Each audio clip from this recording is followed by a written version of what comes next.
I'd like to talk a little bit about pen and ink here, and I'm going to talk about some pen and ink techniques in a few minutes. But this is a piece here I did some time back that was entirely done in freehand with pen and ink. And I used a brush pen, which is simply a pen with a brush tip for many of the thick and thin lines. And I used a series of micron pens and other technical pens, which I'll show you in a few minutes, to get some more of the fine lines. With this piece, I determined my light source from the left-hand side here, which logically would, lead us to create the shadows going in the opposite direction.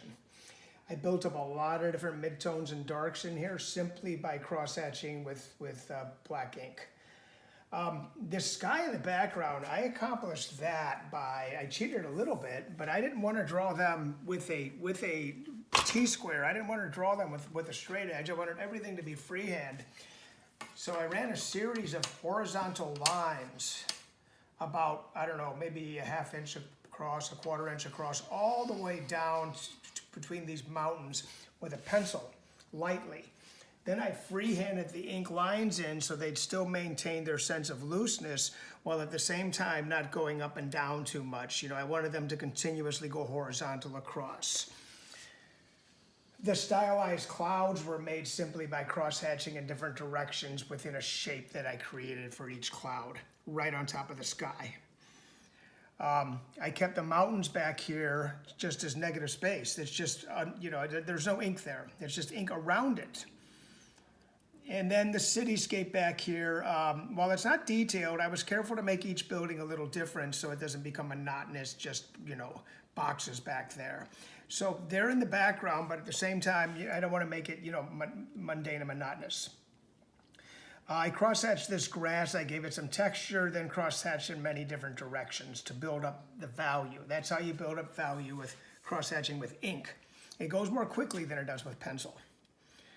And then I had all the values resolved for this guy. I knew what was light, what was dark. I had light pencil lines in there drawing the shapes of my shadows. I had a thumbnail, a pencil thumbnail, small thumbnail, so I knew where the lights and darks and middles were going to be. Then I proceeded to crosshatch. So everything you see in there is crosshatch, and as I said, it's all freehand. Shadows, it's important to remember, are transparent, so you still see the texture of the road and the shadows there, as in the shadow from this guy here, and then the shadow in the grass is darker because the grass is darker. The shadows in the buildings in the background are shaded on the right just as he is because the light source is coming from the other side. But anyway, oh yeah, and then there's perspective going on here. The boxes were, the buildings were just drawn in as freehand perspective. But the road, at the same time, it went back to some vanishing point I imagined to be back here someplace. And I just drew a couple of diagonal lines suggesting the road's going back in space. So, coming over here now, what I've got here at this drawing table is I've got a set of technical pens here. These are Staedtlers, but microns are good as well. So you could also use microns. They're waterproof technical pens, and supposedly they're archival, which means they last forever. But the company that made these hasn't been around, for 1,000 years, so we don't know if they're really going to last that long. But supposedly they are. So here on this page, what I did was, over here I created kind of a pattern of different types of mark making with pen and ink. This was cross-hatching here with just going, and I was going all the way across these little squares. I went one direction, another direction, another direction, another direction, probably 7 different directions with the same pen. Let's go to this bottom one because it was a little more sporadic. That was cross-hatching all different directions, many different directions. The idea is you're building up value with any one of these techniques, or you're building texture or a pattern, but this works as well. This is called, that's simply dots. So after you build up some value in here, it was just a matter of I kept making dots, and then they become, more scattered as they came further out. That's called concentration, when you have something thickly gathered in one area and thinly scattered in another. This texture here was just made by continuously drawing curvilinear lines. I didn't want it to become solid black. I love seeing the texture in between. That's what's great about this stuff. We're not going solid black except for maybe here and there, okay? This is chicken scratch. So the way this is accomplished is simply by making lines that are just as if a chicken would scratch them into the ground. The more concentrated they are, the darker it will get in one given area, and then they become, more loosely scattered and thinned out, less concentrated as they move further out, if you wish. This is the basket weaving stuff that I showed in pencil, where we have lines going in one direction, then lines going in another direction, and they're never intersecting each other. These are closer together than these, but they're never intersecting each other. They're just meeting up against each other. Sometimes it's called log jamming. These lines here are the same kind of thing, but you're making curvy lines, and then you're making curvy lines going, my ink's messing up there, going another direction. So it's just a matter of building up a pattern like this.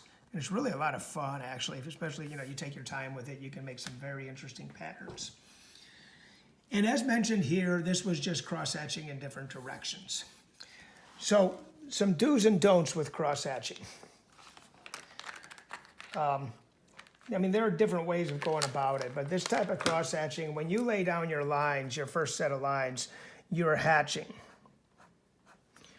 You have to lift your pen every time. If you don't lift your drawing tool every time, you're going to get dragging back like this. That's just the way it is with cross-hatching in general. So with each stroke, you're lifting your pen. As soon as you go another direction, you're cross-hatching, because you're making hatching across another direction of hatching, thus the name cross-hatching. If you want it darker, you find another direction you haven't gone. You take your time with it, though. Don't get in a rush. Another direction you haven't gone. And you can build something up that goes from darker to lighter just by having less and less hatching. It goes further down. Or more and more hatching as it goes further down to get your gradation to work for you. The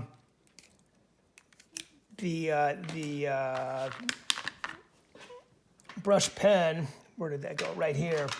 Any kind of a brush pen, or even just a brush dipped in ink, can make some really beautiful lines. So you can get your thin and thick lines, and maybe some with different values in there. And what I was doing there a minute ago was creating kind of a landscape here, where you could have hatching coming down here, hatching coming back here. So working your brush pen or brush and ink with cross-hatching can be pretty terrific as well. You can build up some terrific stuff very quickly, but you have to plan well. I certainly don't want to leave out the Crow Quill pen. Crow Quill pen with ink, Crow Quill pens make some of the most beautiful lines that you can imagine. You just make sure you don't spill your ink. You dip your Crow Quill pen in, and you'll find that you can get such an incredible variety of thick and thin lines, dragging in different directions that you can't quite get with a technical pen.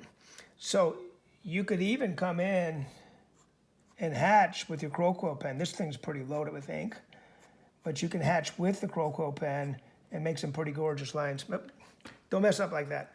So that's just kind of a rundown of different ways you can use pen and ink to build up value, to build up texture. The important thing is you have a game plan before you actually start making the work of art. In other words, knowing where your lights, darks, and middles are, that you don't go willy-nilly and just jump in and hope it looks good. Usually if we jump in hoping something looks good, we're really, really lucky if it worked out. So once again, with this guy, he was entirely planned out in a thumbnail before I did anything on a larger scale with a pen and ink. I knew the size of the sky, where the negative space was. I knew where he was in the picture. He's off center intentionally. I hate things that are dead center. So I have him a little off center intentionally. I had everything completely resolved before I ever set ink to this thing. So planning's everything, guys. It's decision making. And if you don't make good decisions, you're just kind of like, spitting in the wind and hoping it turns out well. Anyway, thank you for your time.